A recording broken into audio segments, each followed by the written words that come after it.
Welcome to No Question About That Daily. Today, a special on Eric Cantona with Zach Sweeny-Lynch of the Upshot podcast. The Upshot is, how would you describe it? It's skullduggery involving drinking, cocaine, violence in the world of sport. Zach, welcome to the show. Thank you. Thanks for having me on. Yeah, I think that's a pretty good in a nutshell. It's kind of, we sort of cover all the gossip, drama, scandals, controversy, all that sort of thing from the world of sport. Basically everything that you wouldn't find on BBC Sport.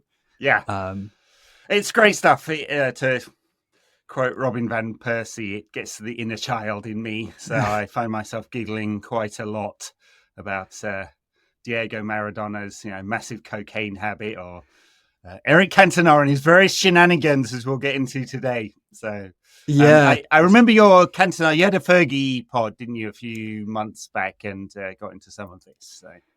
Yeah, we did we did a whole sort of Fergie era one. We've done a few Man United ones actually. We did George Best at the start of this year. Yeah. And a Wayne Rooney episode as well, which both of those, I say you've had a few wrong-uns down the years. Copious amount of shaggers in there. Yeah.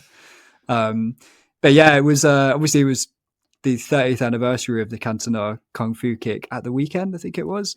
That's right, on 25th, yeah. Yeah, so we did a whole two-parter on him, basically skipping out all of his incredible footballing achievements and just focusing on all the mad moments, pretty much. Which there's so many of. It was one of my favorite ones for doing the research for, because obviously you've heard about the kung fu kick and a few of the other ones, but there was so much stuff that I just never come across before. Particularly like the time before he joined Man United and was playing in France. There's just a lot of mad stories. All right, well, let's get into it. I mean, I don't know how old you are, whether you were around for 95, but I certainly remember it in real time.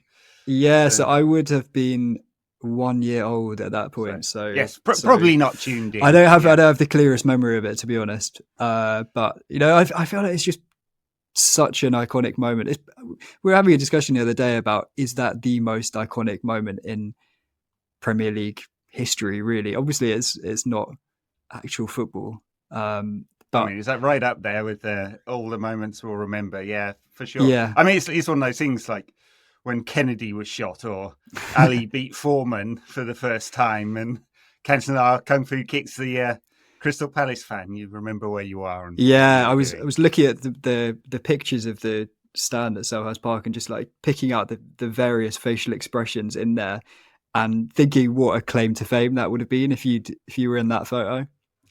It would have been magnificent. There are several United photos and videos I can pick out of myself, including when Bruce scored the winner against Sheffield Wednesday in '93 to United on their way to first getting their title. Someone pushed me from behind, so I'm in one of the shots of Fergie. Really? Yeah, nice. Falling down the stairs. Yeah. So it's good stuff. Yeah, I wasn't at Palace for the kung fu kick. One of my co-hosts, Daniel, was. Okay. I've been to many United Palace games at Selhurst Park. It's great little ground, impossible to get to.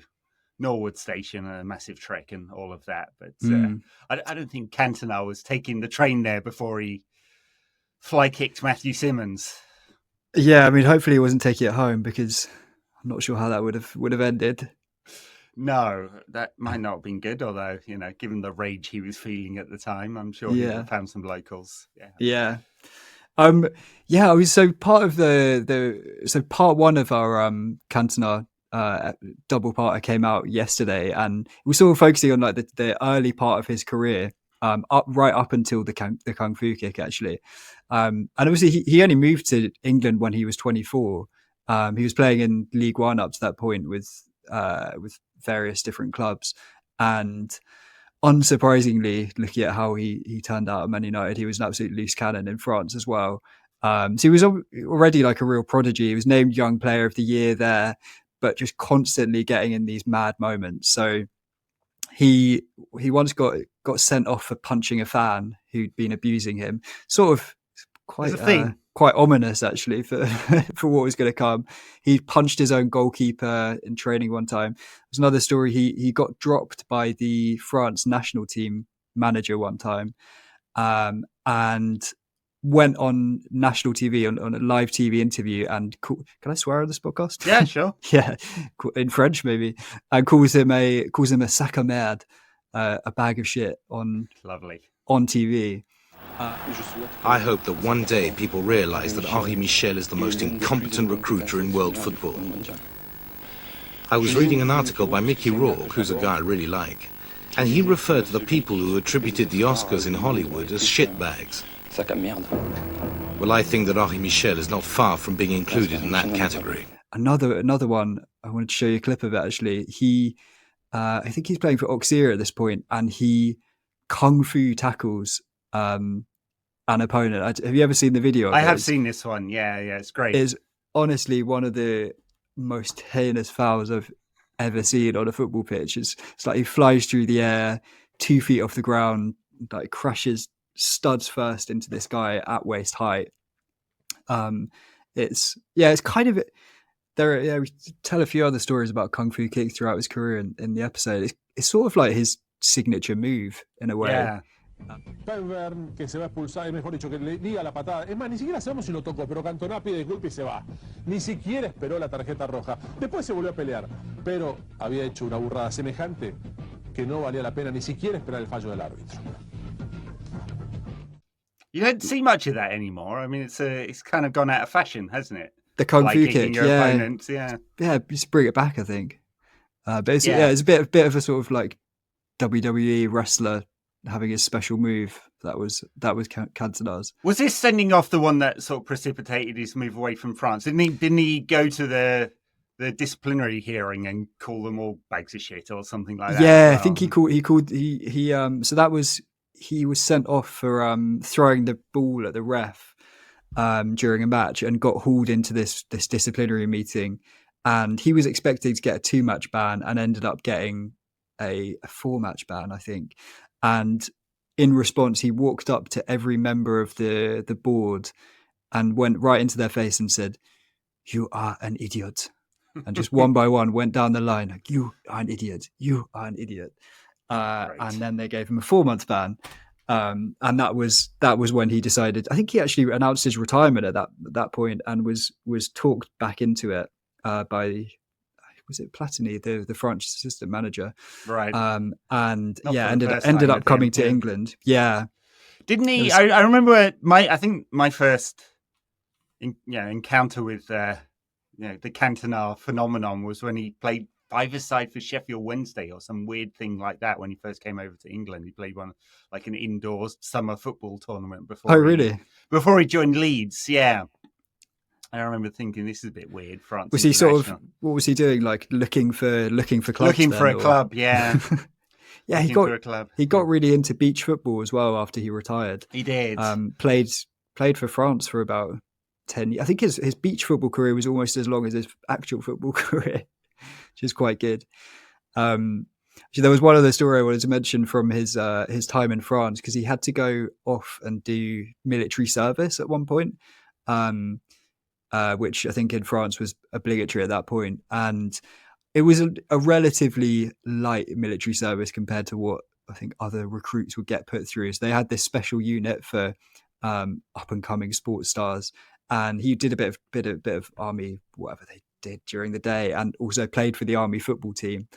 And they went off on tour to Gabon one time, and Eric sneaks out of the team camp one night and finds some locals on the street and ends up like smoking a joint with them, which, as you know, is a funny enough scene as it is, but he describes it in his book in such an Eric Cantona way. It's a sort of near-death experience. So he says, "Fear quickly took the place of curiosity, the fear of dying. I had been looking for artificial paradises, but it is anguish that was waiting for me at the end of such a journey. One does not resist the attraction of the forbidden fruit." Great. Which basically he white-eared, basically. Yeah. it sums up Cantona overall. You know, the inner poet and the desire to taste the forbidden fruit. So. Yeah. He's got such a good way with words. His book's quite enjoyable. You see, I remember in the 90s when he was in England, especially at United, and he was quite a kind of modest fella. He had a normal car, and he lived in a 2 up, 2 down with his wife. Yeah, and then didn't he have a gîte in France, and he had a string of mistresses and the classic French thing or something like that? Yeah, I think a lot of his madder stories happened, and a lot of his sort of womanizing, if you call it that, happened when he went back to France. So while he was at United, his sort of best friend there was this guy called Ned Kelly, who was the United security guard. Yeah, ex-SAS. All United fans will be familiar, especially at a certain age, will be familiar with his particular security firm. Yeah. Yeah, because we got his book actually, the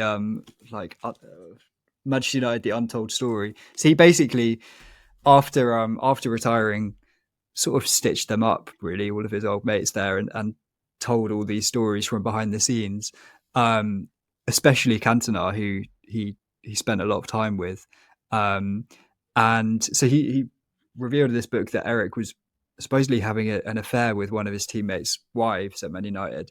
Doesn't say who it was, but it's quite a big bombshell to drop. And he also talks about a trip to Paris that he makes with Eric, where they end up going to this quite very seedy sort of nightclub, where you go into the top floor, it's sort of regular bar, and as you go down the floors, it becomes more and more seedy. So they go down to the next floor, and there's porn screens on the TV. Go to the next one, there's naked women dancing. Go down to the basement, and there's a bar in there and a rotating bed in the middle of the room. And Ned Kelly and Eric and a friend of Eric's are having a drink, and the owner of the bar comes up with his wife, and they're talking for a little bit, and the wife eventually just takes Eric by the hand and leads him onto this rotating bed in the middle of the room, where they basically end up just shagging on the bed, while Ned Kelly is left there with this woman's wife, just sort of making small talk while Eric's beckoning at him to come and join, which he doesn't. Classic. Yeah. Classic. There's a place in Singapore, actually. I believe it's closed down now, called the 4 Floors of Whores, where it's not the actual name, it's the colloquial name for it. I was taken to by one of my colleagues, and it's very polite Russian girls on the bottom floor, and you can imagine as you go up, it gets more and more extreme. Was quite an eye opener. Yeah, kind of reminds me of that story about Eric.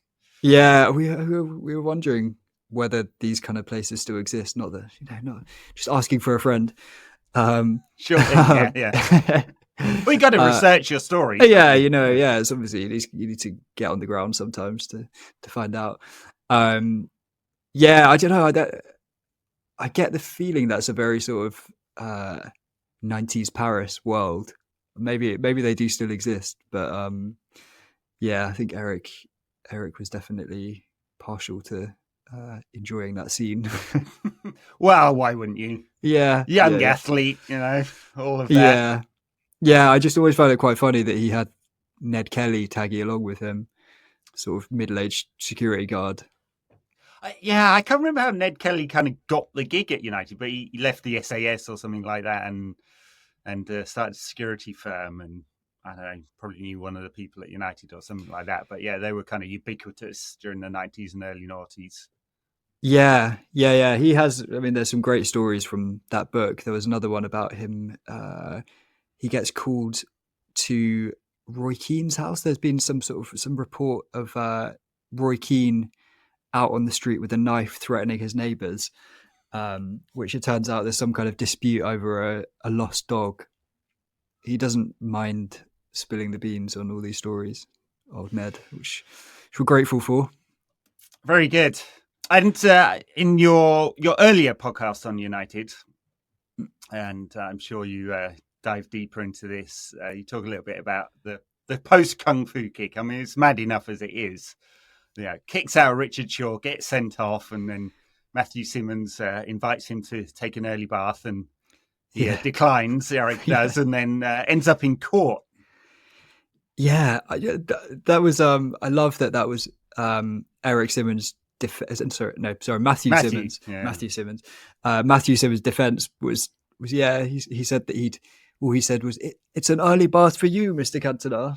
Yeah, sure, Matthew. Yeah, we all believe you. Yeah. And he turned out to be like a member of the National Front or something. Yeah, like that, I think he was part of the National Front of the BNP. He was not a nice bloke.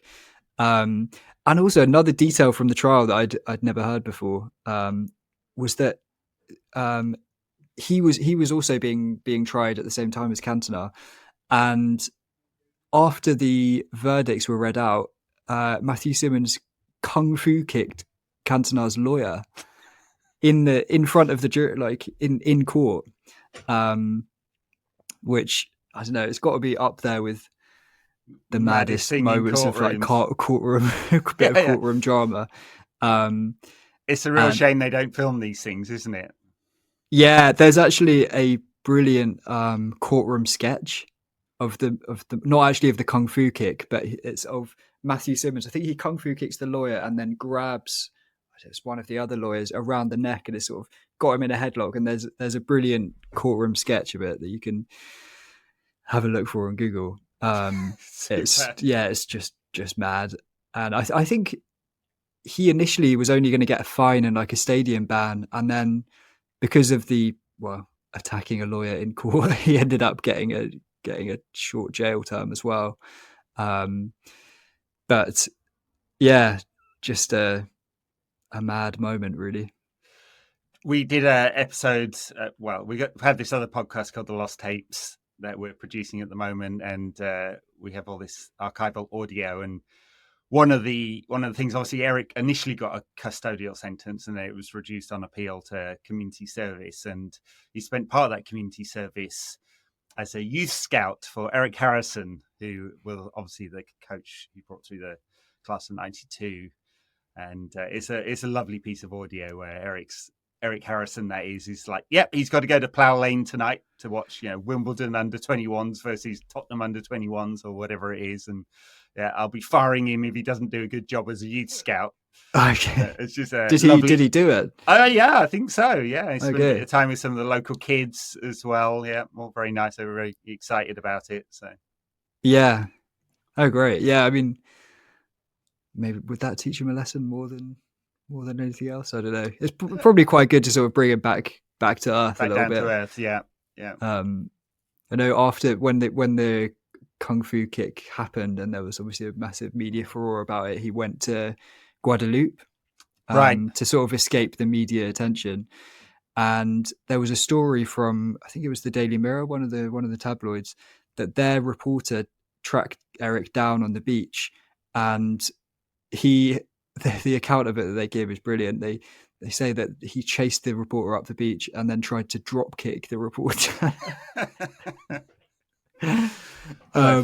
Which might be a bit of a tabloid exaggeration, I don't know, but yeah, it was just his trademark move coming out. He can't resist it.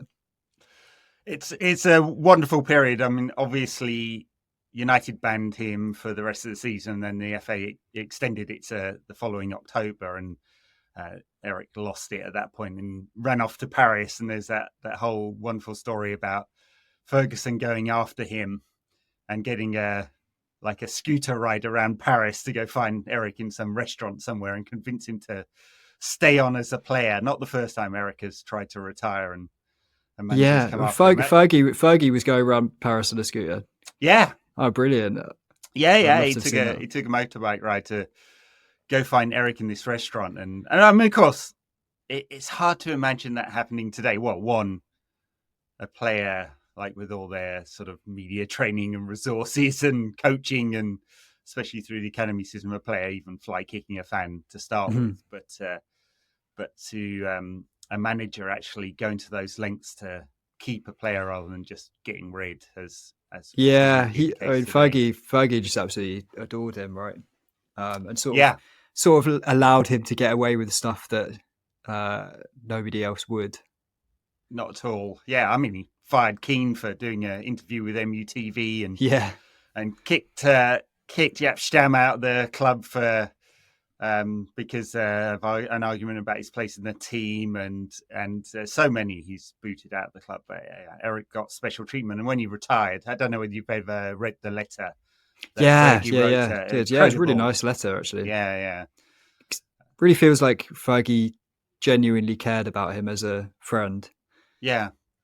Well, I think Fergie has this reputation of it being all hairdryer and nothing else, but I think there's a lot more to understood when to pull out the hairdryer and when to put an arm around the shoulder. And I mean, is it Wes Brown who tells the story about how Fergie would scream at the players who could take it in the dressing room just to put the fear into the other players who couldn't?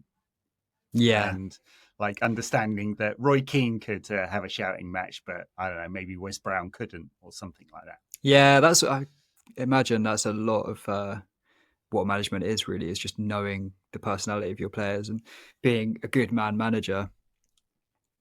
Where would you put Cantona on a list of all-time Man United greats?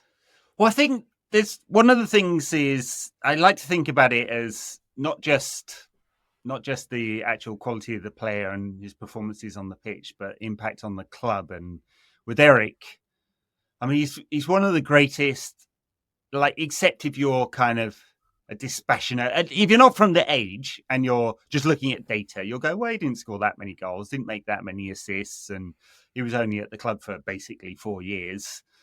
And how could he be that great? But the transformation of the club during his 4 years was just incredible. And part of that is just the quality of the team. Obviously, they went on to win the league, and a few times while he was there, failed in Europe. And so there's some of that, like quality of the player, transformation of the team. There's his impact on the younger players.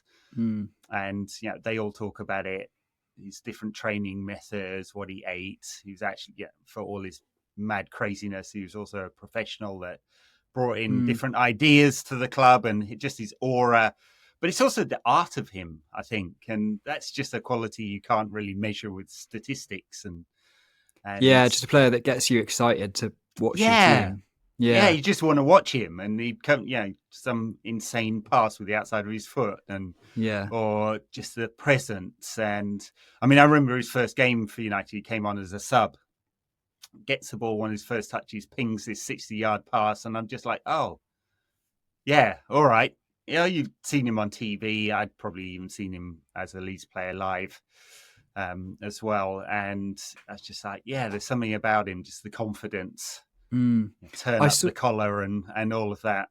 Yeah, I saw a quote from, I forget which United player it was, that said when Eric Cantona walked into the dressing room, I don't know if he said it explicitly, but he just had this attitude of like, I'm here and I'm going to win you the league. And it just put that confidence in the rest of the players to take the next step and actually do it. Yeah.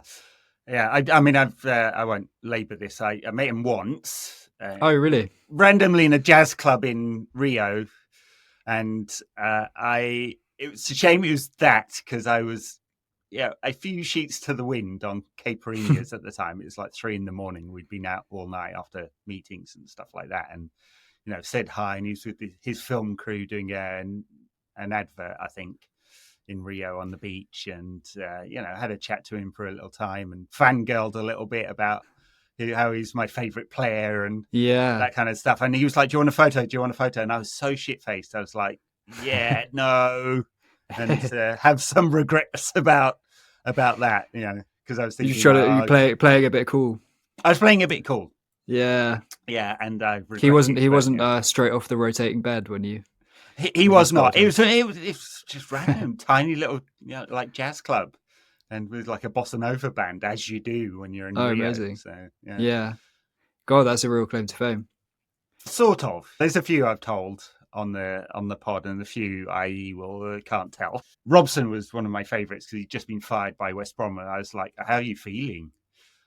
And he was doing some sponsor interview. It's all prearranged, and he was like, not great. I was like, do you want a beer? So we had several beers. Oh, really? Great. Nice.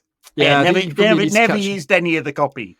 So yeah, Oh, was it an interview or His interview, yeah. okay. Yeah, Yeah, I guess you probably need to catch them at a moment like that when they're a little bit off guard, or not off guard, but not so constrained by their media training. He was of a different age, wasn't he, Robbo? Yeah. And so was Cantona, not exactly media trained. We had a letter, actually. We tell the story properly on the pod about that somebody sent in. They ran into him in a restaurant a few days before the kung-fu kick, and some sort of argument broke out, and Cantona ended up smashing a slice of cake into his friend's face in the middle of this restaurant, and then just walked out. Lovely. And yeah, so that was a few days, I think, before the kung-fu kick. So he was already apparently feeling a little bit short-tempered. Yeah. I do worry about things like that. I mean, it's not a Cantona story, but fan cammers who go around waiting at training or outside the ground to abuse players just to get a reaction and get likes and hits on whatever video they're doing. And it seems to be a thing these days. There's a whole bunch of Mark Goldbridge's acolytes who do this on a regular basis. And I'm like, well, what are you trying to achieve here? You know, if it was Cantona, today they're all very polite, the players. They'll make some quip and leave. Cantona would have flighted them. Yeah, probably. Yeah. I don't know. I wonder how he'd have gone down in this this age of just constant content. I also can't see him getting on very well. You know, all these stupid interviews that the players have constantly got to do these days about, you know, they just sit them down and it's like, oh, which Hogwarts house would Garnacho be in? It's like, what I know. This is just it's mind-numbing stuff. It's I mean, players are even in the last 10, 15 years, it's changed very much in terms of player access. It's all via sponsors now, basically, or club-owned media and platforms, and it's quite asinine as a result, which is a shame. But the clubs are very protective and don't want the scandal of something being said that shouldn't be said, and I guess the players are trained to within an inch of their life not to say anything interesting, and it's kind of refreshing when you get the one in the 100 that would actually say something interesting, let alone calling someone a sack of shit. Yeah. Cole Palmer's the one who you get the odd authentic moment out of, but occasionally, yes. It would have been good to see Cantona. Basically, it would be good to have a Cantona in any era of football, really. I think it brings a lot more excitement and unpredictability. Well, exactly. Yeah. Well, the Upshot is your podcast, and you said part one of the Cantona interview, Cantona pod has come out today? Yesterday? Yes. Today, in fact. Today? On Tuesday. Tuesday. Right. So, and part two soon. Listen. Part two next Tuesday. Lovely. And we'll have another episode out on Thursday with just stories from the week. So check it out. Very good. Yeah, I thoroughly enjoy it. It's part of my weekly listen. A bit of amusement. I mean, you need this as well as the football content and worrying about transfers or financial regulations as we have to these days. Thanks so much for having me. It's been a lot of fun. Listeners, viewers, wherever you are, check out the Upshot on your favourite podcast app of choice, or Spotify as well. YouTube. And I will post this in all those places. Zach, have a great week. You too, Ed. Cheers. Happy Eric Cantona week. Yep. Every week is Eric Cantona week. Very good. Bye now. Bye.